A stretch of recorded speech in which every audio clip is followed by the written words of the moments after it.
Hello दोस्तों, A R academy आप सभी का स्वागत है। ए आर अकेडमी एक सीरीज़ शुरू करने जा रही है जिसमें हम लोग डेली 20 से 25 क्वेश्चन डिस्कस किया करेंगे जो हमारे सभी एग्रीकल्चर के कम्पिटिटिव एग्ज़ाम के लिए बहुत ही इम्पॉर्टेंट है। जिसमें अभी हमारा बिहार का BAO लगा है और जो भी हमारे इंट्रेंस एग्ज़ाम है या जनरल एग्रीकल्चर के लिए हमारा कोई भी एग्ज़ाम है जहाँ भी जनरल एग्रीकल्चर पूछा जाएगा उसके लिए ये सीरीज़ बहुत ही इम्पॉर्टेंट होने वाली है। तो चलिए शुरू करते हैं वीडियो को। और हमारा आज का पहला क्वेश्चन है, व्हीट प्रोटीन इज कॉल्ड। गेहूं की प्रोटीन को क्या कहते हैं? तो इसमें पहला ऑप्शन दिया है जीन, दूसरा ग्लूटिन, फिर धुरिन एंड रेसिनिन। तो हमारा राइट आंसर है, यहाँ पर राइट आंसर क्या है? ग्लूटिन। तो व्हीट की प्रोटीन को क्या कहते हैं? ग्लूटिन। ये 11 से 12% होती है व्हीट में। और हमारी जो चपाती की जो फूलने की प्रॉपर्टी होती है वो इसी के कारण होती है। जो हमारी चपाती होती है उसकी फूलने की प्रॉपर्टी किस कारण होती है? ग्लूटिन प्रोटीन के कारण। नेक्स्ट हमारा ऑप्शन दिया गया है जीन। तो जीन है, ये भी एक प्रोटीन है जो हमारी पाई जाती है मक्का में, किसमें? मेज में। और ये हमारी पाई जाती है 10%। मेज में प्रोटीन कितनी होती है? 10%। और तीसरे ऑप्शन की बात करेंगे तो यहाँ धुरिन दिया गया है। धुरिन जो है हमारा एक टॉक्सिक सब्सटेंस है। धुरिन को और भी नाम से जानते हैं जिसका नाम है HCN, हाइड्रोसाइनिक एसिड। और इसको प्रूसिक एसिड भी कहते हैं। क्या कहते हैं? Prussic acid. ये किस में पाया जाता है? सोरघम में पाया जाता है। किस में पाया जाता है? सोरघम, ज्वार में। जो ज्वार हम लोग यूज करते हैं मोस्टली चारे के लिए। तो अगर इसमें ये HCN जो हाइड्रोसाइनिक एसिड है, अगर ये 200 ppm से ज़्यादा हो जाता है तो हमारे एनिमल्स के लिए 200 ppm से ज़्यादा हो जाता है तो हमारे एनिमल्स के लिए बहुत ही हानिकारक रहता है। तो ये नेक्स्ट ऑप्शन हमारा है रेसिनिस। ये भी एक टॉक्सिक सब्सटेंस है जो पाया जाता है कैस्टर में। कैस्टर मीन्स अरंडी में। ये भी एक टॉक्सिक सब्सटेंस है। ठीक है, तो हमारा इसका राइट आंसर हो गया ग्लूटिन। व्हीट की प्रोटीन क्या कहते हैं? ग्लूटिन। नेक्स्ट क्वेश्चन हमारा है, botanical name of 6 row barley. 6 row barley जो होती है उसका साइंटिफिक नेम क्या है? तो बार्ले जो होती है उसकी 3 मेनली स्पीसीज होती हैं। एक होर्डियम वल्गेर, एक होर्डियम डिस्टिकन, एक होती है होर्डियम इनरेगुलर। तो जो 6 रो बार्ले होती है वो होती है होर्डियम वल्गेर। ये पहला ऑप्शन हमारा सही है, 6 रो अगर पूछी जाए। अगर हम बात करें 2 रो की तो 2 रो में होती है होर्डियम डिस्टिकन। और जो इनरेगुलर हमारी तीसरी स्पीसीज होती है, ये 2 रो भी हो सकती है और 6 रो भी हो सकती है। ठीक है, तो 6 रो का क्या हो गया? होर्डियम वल्गेर। तो होर्डियम वल्गेर जो मोस्टली हम लोग 6 रो ही बार्ले का प्रोडक्शन करते हैं क्योंकि इसका प्रोडक्शन ज़्यादा होता है। मतलब इसी को ज़्यादा हम लगाते हैं, होर्डियम वल्गेर को, 6 रो को। क्योंकि ये इसमें 3 स्पाइकलेट होते हैं, 3 के तीनों फर्टाइल होते हैं। 3 स्पाइकलेट होते हैं जो 3 के तीनों फर्टाइल होते हैं। और जो 2 रो वाले होती है डिस्टिकन, इसमें ओनली सेंट्रल स्पाइकलेट होता है वही फर्टाइल होता है। जो सेंट्रल स्पाइकलेट होता है वही फर्टाइल होता है। तो इसका प्रोडक्शन कम होता है, वल्गेर का ज़्यादा होता है। ठीक है, हमारा नेक्स्ट क्वेश्चन है इसके बाद, एवरेज सीड रेट पूछिए हमारी शुगर केन की। तो शुगर केन की सीड रेट जो है वो होती है, इसमें हमारी पूछिए कितने सेट्स हम लोग यूज करते हैं। तो 35 से 40 हज़ार सेट्स हम लोग यूज करते हैं इसमें। ये हम मोस्टली करते हैं तीन बड़ वाला। अगर 3 बड़ वाला गन्ना हमने यूज किया है तो उसमें हमारा कितना पड़ेगा? 35 से 40 हज़ार सेट्स पड़ेंगे। अगर कभी कभी पूछ लेता 2 सेट्स में नो 2 बर्ड्स वाला अगर गन्ना हमारा पूछा जाएगा कितनी सीड रेट रहेगी, तो उसमें हम डालते हैं 50,000 से 60,000। 50,000 से 60,000 सेट्स जो होते हैं पर हेक्टेयर यूज होते हैं 2 बर्ड्स वाले में। अगर सिंगल बर्ड की बात की जाए, कहीं कहीं सिंगल बर्ड भी यूज किया जाता है, तो उसमें 1 लाख से हम लोग यूज करते हैं 1,20,000। 1,20,000।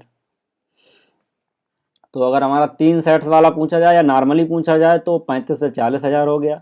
अगर हमारा 2 वर्ड्स वाला पूछा जाए तो 50,000 से 60,000 हो गया। 1 वर्ड वाला पूछा जाए, सिंगल वर्ड वाला, तो वो 1 लाख से 1,20,000 हो गया। अगर ये नॉर्मली जो 35 से 40,000 थाउजेंड्स हमारे सेट्स होते हैं, इसको अगर क्विंटल में पूछ ले तो ये हमारा होता है 75 से 80 क्विंटल पर हेक्टेयर। ठीक है। तो शुगर केन की बात करें तो शुगर केन की हमारी 3 स्पेसीज होती हैं जिसको हम कल्टीवेट करते हैं, और 2 स्पेसीज मेनली होती हैं जो हमारी वाइल्ड स्पेसीज हैं, जैसे होर्डियम नहीं, सॉरी, इसमें शुगर केन की बात कर रहे हैं हम। तो शुगर केन में सैकेरम ओपिसिनेरम होती है जो नोबेल कैन होता है। क्या होता है? Saccharum officinarum, Saccharum officinarum. तो जो सैकेरम ओपिसिनेरम होती है नोबेल कैन होता है, मोस्टली इसी को यूज किया जाता है। ये नोबेल कैन हो गया। और सैकेरम बारवेरी होता है, सैकेरम बारवेरी की बात करें, बारवेरी, तो ये इंडियन कैन होता है। कौन होता है? Indian can. सैकेरम ओपिसिनेरम की बात करेंगे तो नोबेल कैन हो गया। सैकेरम बारवेरी की बात करेंगे, इंडियन कैन हो गया। और सैकेरम साइनेंस होता है, एक होता है सैकेरम साइनेंस। सैकेरम साइनेंस जो होता है ये चाइनीज कैन होता है। अगर हम बात करें वाइल्ड कैन की तो उसमें एक हमारा होगा सैकेरम रोबस्टम, एक होता है सैकेरम स्पॉन्टेनियम। चलिए अब नेक्स्ट क्वेश्चन देखते हैं। नेक्स्ट क्वेश्चन हमारा है, in India technology mission on oil seed was started in which year. जो TMO आया था, technology mission on oil seed, ये कब आया था? तो ये आपका आया था 1986 में। तो हमारा पहला ऑप्शन है इसका राइट आंसर है। तो TMO क्यों लाया गया था? ये एक टेक्नोलॉजी मिशन था जिससे कि हम ऑयल सीड का प्रोडक्शन बढ़ा सकें। तो नेक्स्ट ऑप्शन हम लोग देखते हैं जिसमें 1966। तो 1966 में हम बात करें तो इसमें आया था हाई यील्डिंग वैरायटी प्रोग्राम। और इसी समय पे लगभग आया था 1966 से 1967 में आया था ग्रीन रेवोल्यूशन। क्या आया था हमारा? ग्रीन रेवोल्यूशन कब आया? 1966-67 में। बात करें हम 1996 में तो इस समय आया था हमारा जीन बैंक। अगर पूछे जीन बैंक कब हुआ था इस्टेब्लिशमेंट, तो ये आया था 1996 में, और ये हमारा आया था न्यू दिल्ली में। जीन बैंक अगर पूछे कहाँ है तो यह है न्यू दिल्ली में। ठीक है। अगर ग्रीन रेवोल्यूशन का पिता पूछे तो आपको पता ही होगा, ये जब वर्ल्ड की बात करते हैं तो ये हैं हमारे Norman E Borlaug, NE Borlaug. अगर हम बात करें इंडियन ग्रीन रेवोल्यूशन के पिता, तो उसमें हमारे आ जाएंगे MS स्वामीनाथन।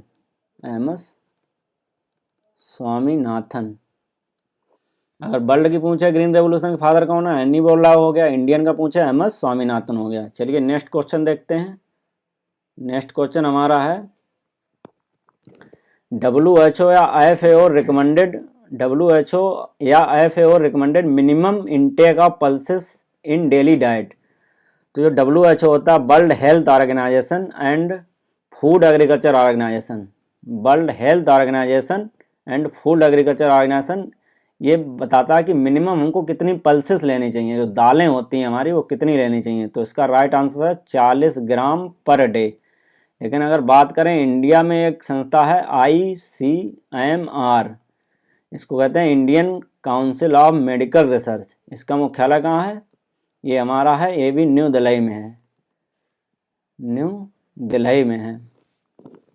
ICMR, ये इसकी भी अपनी एक रिकमेंडेशन होती है। ये अगर 40 ग्राम की बात करें तो ये तो मिनिमम है, एकदम मिनिमम कि हमको इतना लेना ही है। अगर हमको कितनी लेनी चाहिए रिकमेंडेशन है, तो उसमें अगर पल्सेस की बात करें ICMR के द्वारा, तो पल्सेस हमको लेनी चाहिए 90 ग्राम पर डे। अगर हम बात करें मिल्क की, और भी लिख लीजिए इसमें, मिल्क अगर बात करें तो 300 ग्राम पर डे। अगर बात करें हम सीरियल्स की बात करें तो हमको लेना है 280 ग्राम पर डे।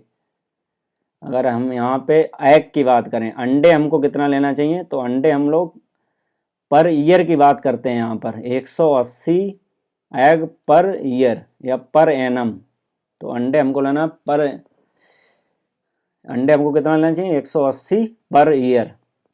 अगर हम यहीं पे बात करें फ्रूट्स की, हमको फ्रूट्स कितने लेने चाहिए, फ्रूट बहुत ही क्वेश्चन पूछता है, कई बार पूछा है, तो ये हमको लेना चाहिए 120 ग्राम। अगर हमको वेजिटेबल्स और जो ग्रीन लीफी वेजिटेबल्स हैं, ग्रीन लीफी वेजिटेबल्स, इनकी बात करें तो हमको लेना है 400 ग्राम पर डे। ठीक है।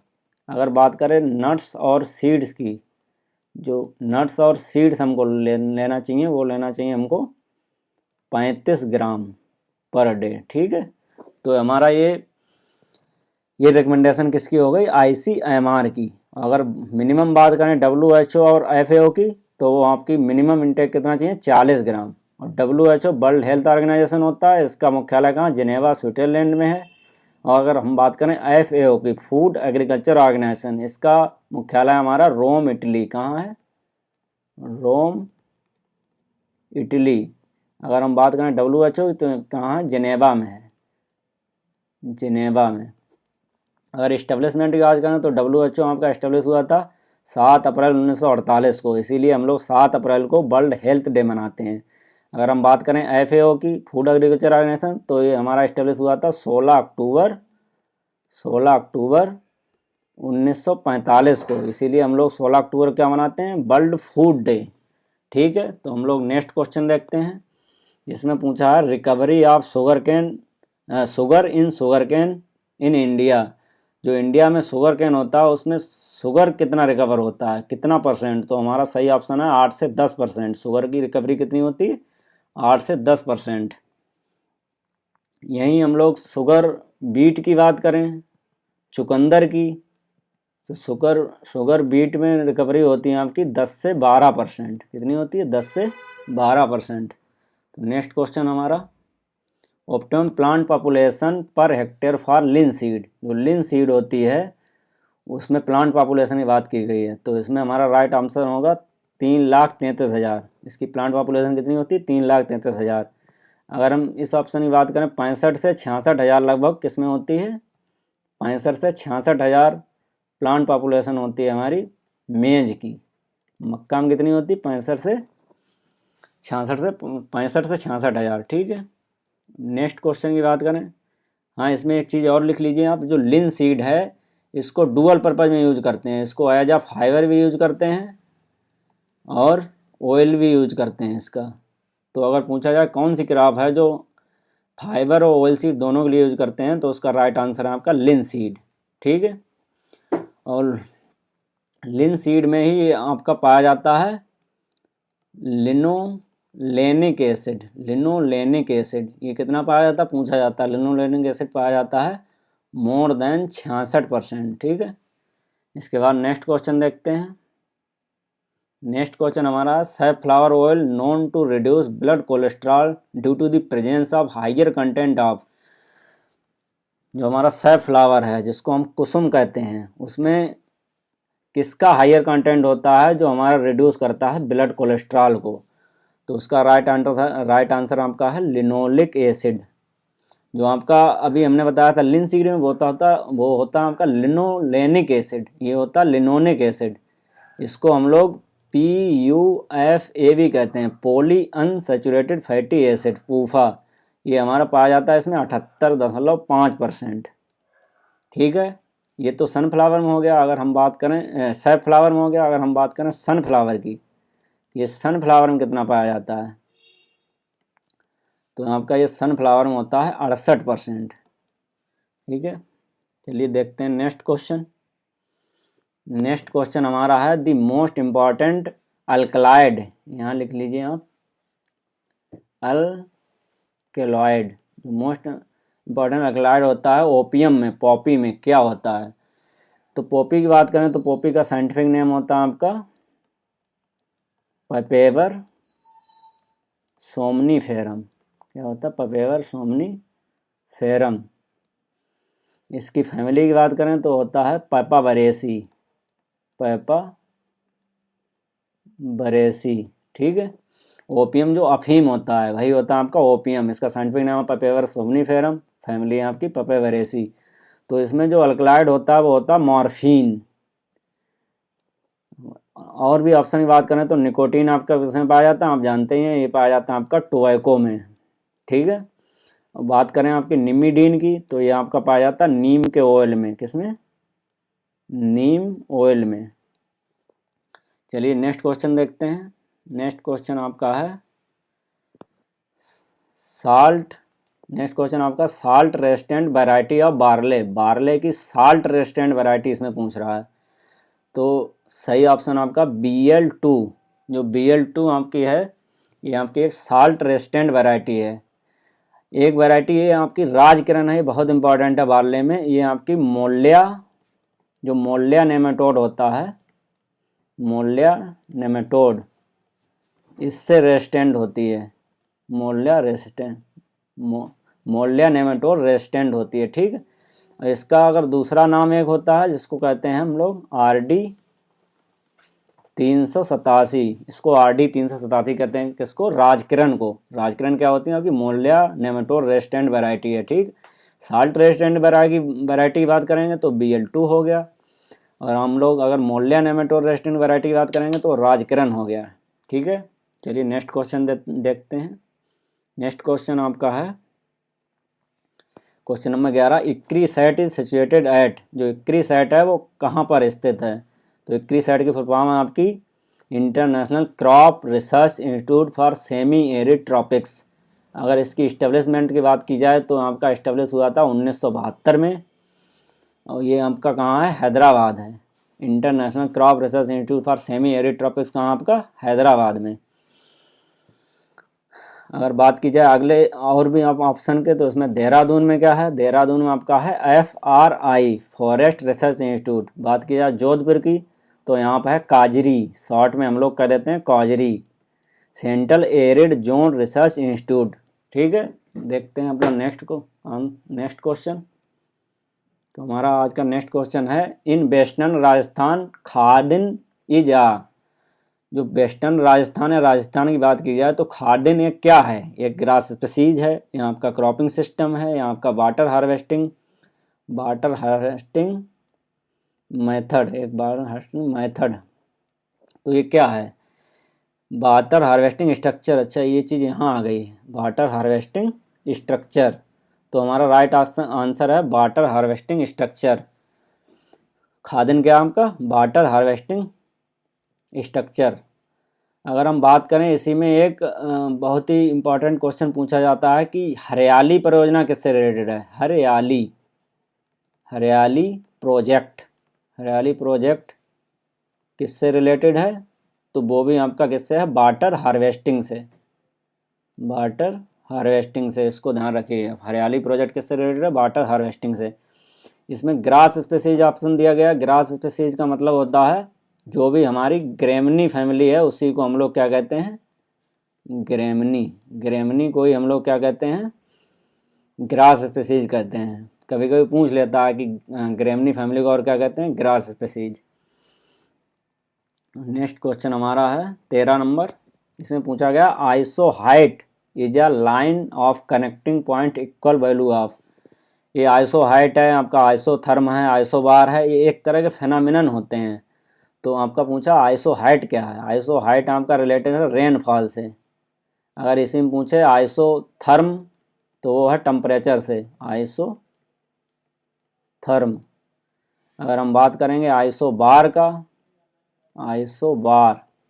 तो ये रिलेटेड आपका सोलर रेडिएशन से, जो हमारा सोलर रेडिएशन होता है इससे रिलेटेड क्या है, आइसोबार। अगर आइसो हाइट पूछेगा तो रेनफॉल, आइसोथर्म पूछेगा तो टेम्परेचर। इसमें थर्म आपको दिख ही रहा है, इससे पता चल रहा है कि ये टेम्परेचर से रिलेटेड है। आइसोबार मतलब सोलर रेडिएशन।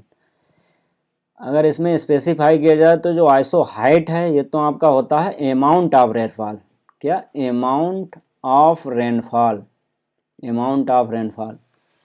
अगर बात करें डेप्थ ऑफ रेनफॉल के लिए होता है आपका आइसोप्लूवियल क्या होता है आपका, depth of rainfall. Depth of rainfall, ठीक है। डेप्थ ऑफ रेनफॉल हो गया आपका आइसोप्लूवियल। अगर पूछे अमाउंट ऑफ रेनफॉल तो हो जाएगा आपका अमाउंट ऑफ रेनफॉल तो आइसो हाइट, और डेप्थ पूछे तो आइसोप्लूवियल, ठीक है। देखते हैं अपना नेक्स्ट क्वेश्चन। नेक्स्ट क्वेश्चन हमारा the period of short range, the period of short है, ये आपका क्या है, short. The period of short range weather forecasting, जो वेदर फोरकास्टिंग की जाती है, जो मौसम का पूर्वानुमान लगाया जाता है, उसको 3 कैटेगरी में बांटा गया है। कितने, 3 कैटेगरी में बांटा गया है, जिसमें एक होता है आपका शॉर्ट रेंज वेदर फोरकास्टिंग, एक होता है आपका मीडियम रेंज, एक होता है आपका लॉन्ग रेंज, ठीक है। तो जो शॉर्ट रेंज होती है ये हमारी होती है लेस देन 3 डेज, ऐसी को हम लोग कह सकते हैं 72 घंटे, 72 आवर के लिए, ठीक है। और जो मीडियम रेंज होती है ये होती है आपकी 3 से 10 दिन के लिए, कितनी, 3 से 10 दिन के लिए। और जो लॉन्ग रेंज होती है वो मोर देन 10 दिन के लिए होती है, कितनी, मोर देन 10 दिन के लिए। तो ये पूछा जाता है शॉर्ट रेंज कितनी होगी आपकी, लेस देन 3 डेज या 72 आवर, 72 आवर। मीडियम रेंज हो गई आपकी 3 से 10 घंटा, और जो लॉन्ग रेंज हो गई मोर देन 10 3 से 10 दिन मीडियम रेंज हो गई, लॉन्ग रेंज हो गई आपकी मोर देन 10 डेज, ठीक है। तो इसमें राइट आंसर इसके अकॉर्डिंग हो जाएगा लेस देन 30, मतलब 1 से 2 दिन, ठीक है। अगर पूछे, एक पूछता centre for medium range weather forecasting, national centre for, एक आता है national centre for medium range weather forecasting, ठीक। अगर ये पूछे कहाँ पर है तो आपका है दिल्ली में, कहाँ पर आपका, दिल्ली में, ठीक। National centre for medium range weather forecasting कहाँ पर, दिल्ली में। नेक्स्ट क्वेश्चन आपका है, नेक्स्ट क्वेश्चन है wind velocity is measured by. तो विंड की वेलोसिटी किससे मेजर करते हैं, विंड की वेलोसिटी करते हैं हम लोग एनीमोमीटर से। अगर वेलोसिटी जगह आपकी स्पीड भी लिख दे तो वो भी वही चीज़ है, विंड स्पीड या विंड वेलोसिटी किससे कहते हैं, एनीमोमीटर से। विंड वेन से क्या करते हैं, विंड वेन से हवा की दिशा मेजर करते हैं।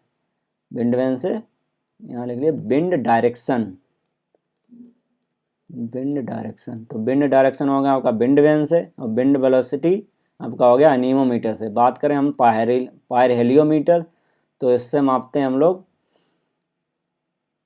इससे मापते हैं डायरेक्ट सोलर रेडिएशन। क्या मापते हैं, डायरेक्ट सोलर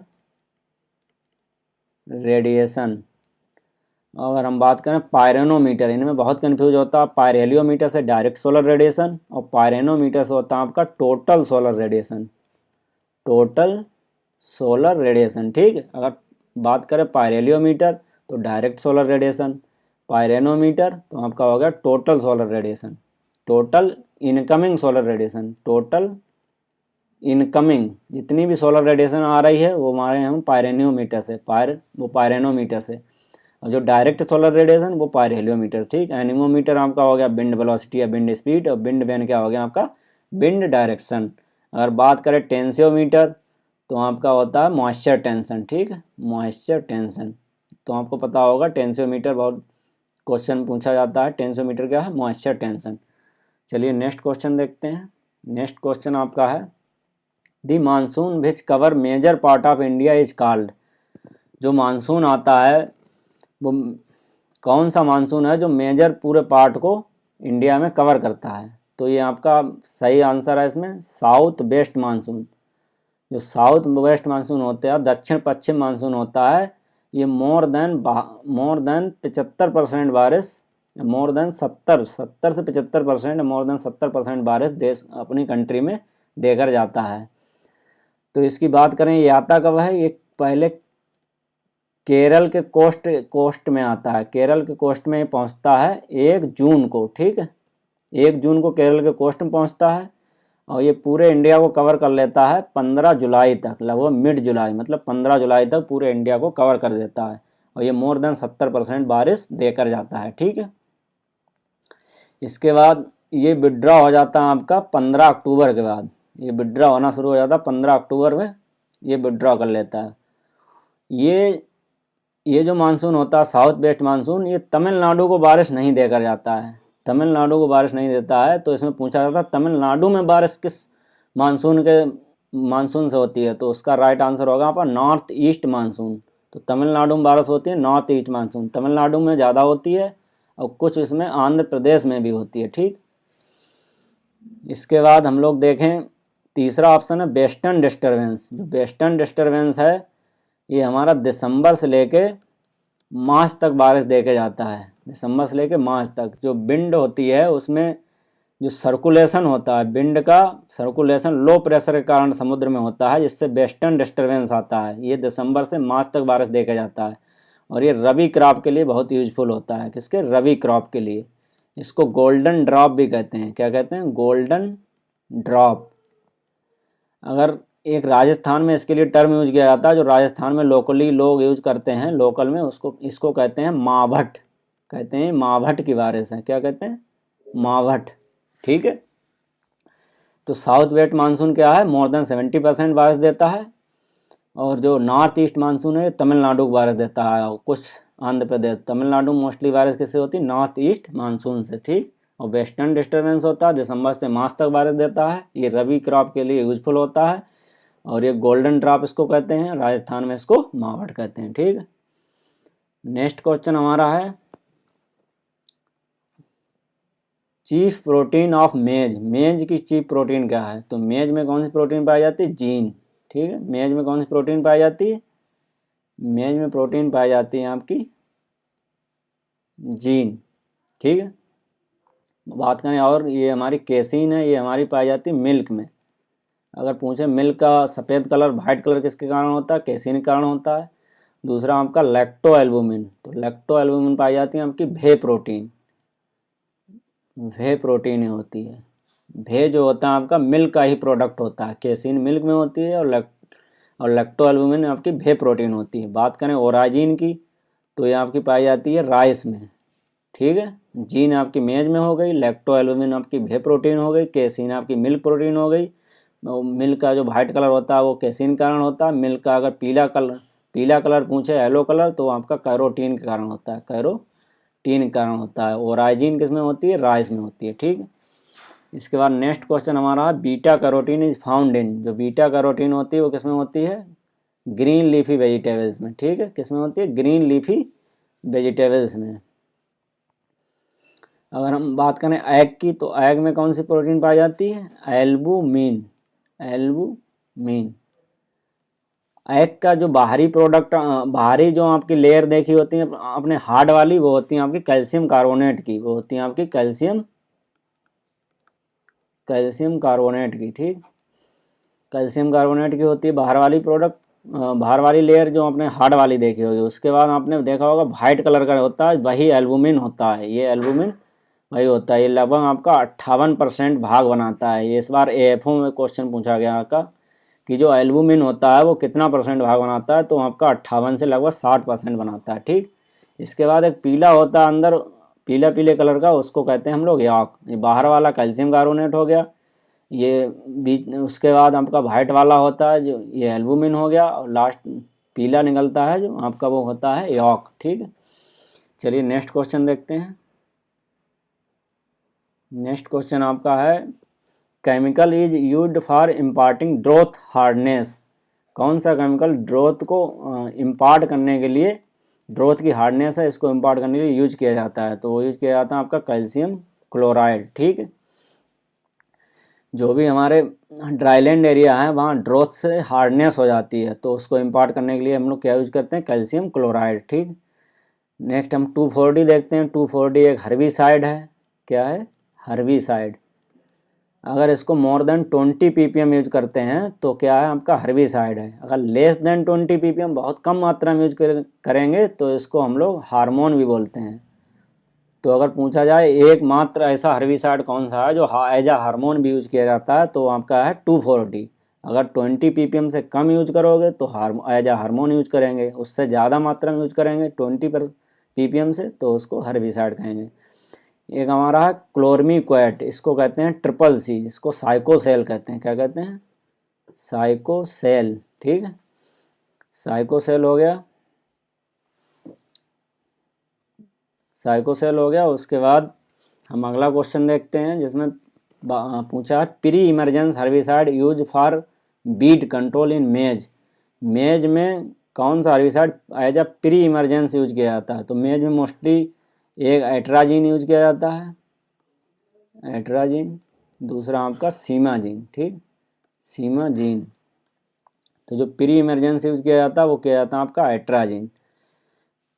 हर्बिसाइड जो होते हैं एप्लीकेशन के आधार पर 3 भागों में बांटा गया होता है। एक आपका है पीपीआई, जिसको कहते हैं pre plant incorporation, pre plant incorporation, ठीक, एक होता है पीपीआई। दूसरा आपका हो गया प्री इमरजेंस,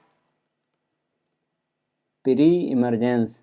तीसरा हो गया आपका पोस्ट इमरजेंस, ठीक, पोस्ट इमरजेंस।